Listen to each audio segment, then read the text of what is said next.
So what we're interested in a year out is whether or not President Biden and Prime Minister Sunak are facing similar difficulties and challenges or maybe opportunities so far as next year's election is concerned. So what we're going to do is we're going to talk a little bit about the US, and then we're going to talk a little bit about the UK, and then we're going to try and draw the comparison between them. Anyway, to help us, I'm delighted to say that we're going to be we're joined by somebody who knows something about what's going on in the United States, unlike Rachel or myself. We're joined by Chris Carman, who is the Professor of Politics at Glasgow University, who I've known for many years. Now, I can tell you that Chris is really, really reliable when it comes to making predictions about US elections. In particular, for both 2020 and 2022, on the eve of the election, he gave one absolutely crucial piece of advice, which was don't bother to stay up overnight, because we will not know the result of the election until 7 or 8 or 9 o'clock, or maybe even later the following morning. So I have to say I've always taken that advice, and my sleep pattern has benefited as a result. So anyway, Chris, welcome to Trendy. Thank you very much. Thanks for having me. Not at all. We're delighted to have you. So what we're going to do, roughly speaking, is we're going to talk to Chris about the US, and then we're going to talk about the UK. But by the way, Chris knows quite a lot about the UK as well. And then we're going, insofar as we haven't done so already, talk about some of the parallels and differences between the US and the UK. So, Chris, we're a year out. Are you able to tell us who's going to win the next presidential election? No. We can take some guesses. There's been a lot of polling, and everybody's trying to figure this one out. So we'll start the conversation with the caveat that we are a year out, and so there's always a big margin of error around the polls. That said, we can certainly look at where people are standing and what the trends might possibly be looking forward. So, what I mean, for what it's worth, what do the polls tell us now about what would happen if we had an election tomorrow? It's very tight. Joe Biden is looking at a very, very tight race against the Republican nominee, Donald Trump. There's a variety of interesting sort of ways of cracking this, but the bottom line really is that the polls are a bit tighter than we might expect, given the state that the economy is looking like it's not doing. But isn't President Biden actually a little bit behind President Trump on average in the, for what it's worth, the nationwide vote intentions? On average. So across multiple polls, he's somewhere between -2 to -4 on the national polls. Yeah. But of course, the U.S. elections aren't national elections. They're held state by state with the Electoral College. And in the key crucial swing states, he's upside down. He's struggling against Donald Trump. Okay, so we are contemplating at least the possibility that maybe President Biden will lose the election. We are definitely in much the same way as we're also contemplating, and we'll go on to discuss, the possibility that maybe Mr. Sunak will lose next year. Right. It's not looking good for Biden. How common is it for a president after the end of their first term to be this far behind a year out? So it's not without precedent. So George W. Bush was upside down in the polls at a year out from re-election. Obama was upside down in the polls. But those were very different races. So the sort of unprecedented, whenever Trump is involved in anything, right? Unprecedented this, unprecedented that. So this one, particularly because, in effect, what we have is two incumbents running against each other. It doesn't happen very often that you have somebody who lost an election, sit out a cycle, and then come back, as Trump has done. So that makes sort of trying to figure out what's going on a bit trickier to unpack. So does it mean that perhaps we might anticipate that the support for Trump is firmer than it would be for a Republican nominee or potential Republican nominee who has not previously stood for the presidency? So if we go back to my caveat saying, a year out, polls are not very predictive. This time around, we actually might think that the polls might tell us a little bit more than they ordinarily would, because normally a year out, we don't know who the challenging candidate is going to be. We're speculating on that. And so it makes it a bit more difficult. And that person usually is not as well known as the incumbent president. This time, we're fairly certain that the nominee will be Trump for the Republican Party. Are we? Really? Fairly. Fairly. I said fairly. You think he will manage to negotiate the various potential legal obstacles that might stand in his way? So his numbers have held up pretty much consistently across. Yeah, but it's the judgment of the courts that's now crucial, not the judgments of the public, isn't it? Well, it's the judgment of the public on the judgment of the courts. Yeah, does the judgment of the court actually stop him from running? No. No, that was my understanding. Okay. Nope. There's an age requirement in a nationalized citizen requirement. And that's about it. Yep. So Trump could be in prison and still be elected president, right? So Would he have to stay in prison if he was elected president? well, so we Probably shouldn't have read we'll that. do one of those It's side fascinating. things where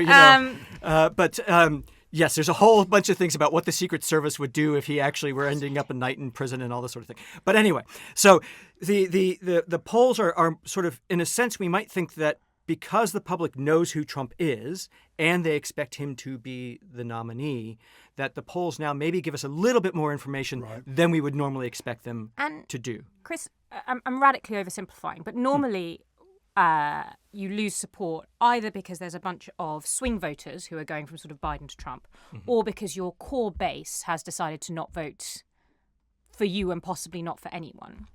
So what is driving Biden's problems? So mostly just there's some switching to Trump.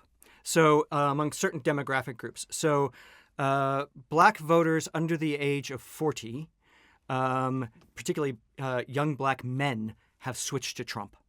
Not all, but something like 20-some-odd%, right? So previously, whereas non-white voters under the age of 45 in the last election went to Biden by 40 points, now it's almost a dead heat between Biden and Trump amongst that age group.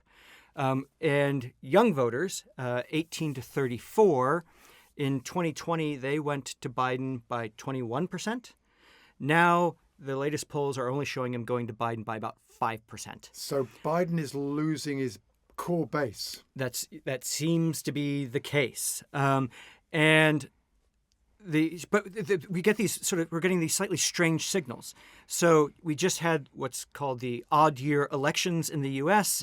So, Americans vote almost every year, right, depending on what state you're in. And so you have the on-year elections, presidential year, odd-year elections. So the ones this year were just a couple of weeks ago, yeah? Just a couple of weeks ago. Yeah. And the Democrats actually did pretty well. They did quite well in the Virginia state legislature. They did well in New Jersey state legislature. They did well in Ohio, where abortion rights were enshrined in the state constitution. The Democrat running for re-election in Kentucky governor won. So they didn't. The Democrats didn't sweep, but they did well. But maybe this emphasizes the point that you made to Rachel earlier, which is that the problem is Biden, rather than necessarily the Democratic Party, and perhaps also the advantage is Trump rather than necessarily the Republican Party. That's right. And the funny thing here is that Biden has done fairly well he's been a relatively successful president in terms of the legislation that he's gotten through. But has a certain reputation for the odd spoken gaffe. Yes. Well, people think he's old and incompetent, don't they? I mean, that's broadly what the problem. That's basically the problem. Yeah. So age is one of the biggest. So he has a problem amongst young voters, as we were just talking about. But then there's the perception of him being too old. So the one of the big polls that everybody's been talking about, and I've already sort of referenced, is this New York Times Siena poll amongst that they ran in 6 crucial swing states. And in that poll, across these 6 states, somewhere between 60, almost 70% of respondents all said that Biden was too old. And if you look at young voters, that goes up to the high 70s, saying that Biden is too old to be president. So it's age is a problem for Biden. Anyway, the thing is, so Trump's not that much younger. He's only a couple years younger, but it's this perception that Biden is the sort of old sort of You mean Donald Trump has more presence than Biden in terms of his ability to command a stage? That's right. He doesn't look like a frail older person in the way that perhaps. That's right. Perhaps ironically, because Biden is thinner and may actually therefore be in a somewhat healthier condition? Question mark. Question mark. But the problem is that when you're older, Oh, and you're thin, we just got a news report just last day or two saying from Trump's physical team saying that he is actually quite physically robust. There were no details associated with that. Robust, I think, is the word that you would often associate with Donald Trump. Is there any decent chance that it won't be Biden next year? That he will decide he's too old and step aside, or that the primary will go to someone else? So there's a lot of internal talk within the Democratic Party, apparently, that's being reported that there's this discussion. There's a couple of issues here. Number one, Biden is convinced he's the one to beat Trump. So there's a level of personal animosity there. Yeah. And Biden, this is why he pushed through in 2020 to run, is that Biden was convinced he was the only one who could stand up to Trump and win and beat Trump on the debate stage and win. Biden still is convinced he's the one who can beat Trump. So we have that issue. Biden's not looking to stand down himself, as far as we know. The next in line, Kamala Harris, she's not vice president. Yeah. She's not overly popular with Democrats. She does not too far off Biden in a what if it were Kamala running against Trump. Been quite a low profile, even by the standards of vice presidents. Even by the standard, she has. Again, this is a sort of side topic that we could get into. She has been rather unfortunate in serving as vice president during the period of time that she served, particularly during the pandemic, Sure. And particularly during a period of time when the Senate has been split all but 50-50, meaning she has had to be on call to break the tie, which is the one job basically that the vice president has. This has been an important job, yeah. Okay. So whereas Well, normally perhaps we should explain here. The vice president chairs the Senate. is the president of the and Senate. has the casting vote if the Senate divides 50-50. Correct. Yeah. And normally the vice president is given a brief of go fix immigration, go do this, go do that. She has been given that brief technically, but she hasn't been able to do anything with it because for certainly the first 2 years of their administration, she had to be within a couple of hours of the Senate in case they had a tie. Okay. So she's been unfortunate. So she hasn't built that profile. All right.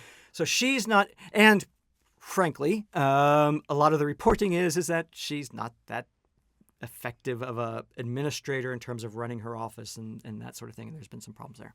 So then who else do you have? Well, you start looking at different Democratic governors, most of them who have already ruled themselves out. Now, do they all have aspirations? Yes, probably. And would they probably like to jump in? Yes, but they're probably waiting to see if something happens to Biden or if Biden drops out. This was the classic Clinton story, right? That generally the people who think they might become president wait till the end of the second term. Yep. And the people you think don't have much of a shot. Yeah. And the problem is if Biden draws this out, we of course have the primary system in the U.S. That starts in January, and this is where the parties select their nominees. It starts in January, runs through April. And so in order to get on the ballots to run in the primary elections, you have to be registering or have already registered your campaign with those states in order to be on those ballots. So it'd be difficult at this stage to select another candidate unless Biden just completely drops out. Okay, now mention of President Clinton. There's one other crucial topic we need to address before we move on, because President Clinton reminded us that it's the economy, stupid, right? So is the economy not a problem for Biden? The economy is the problem for Biden. Yes, we can talk about his age. Yes, we can talk about these other things. But most of the evidence that we have, particularly I talked about young black voters, and then just young voters in general.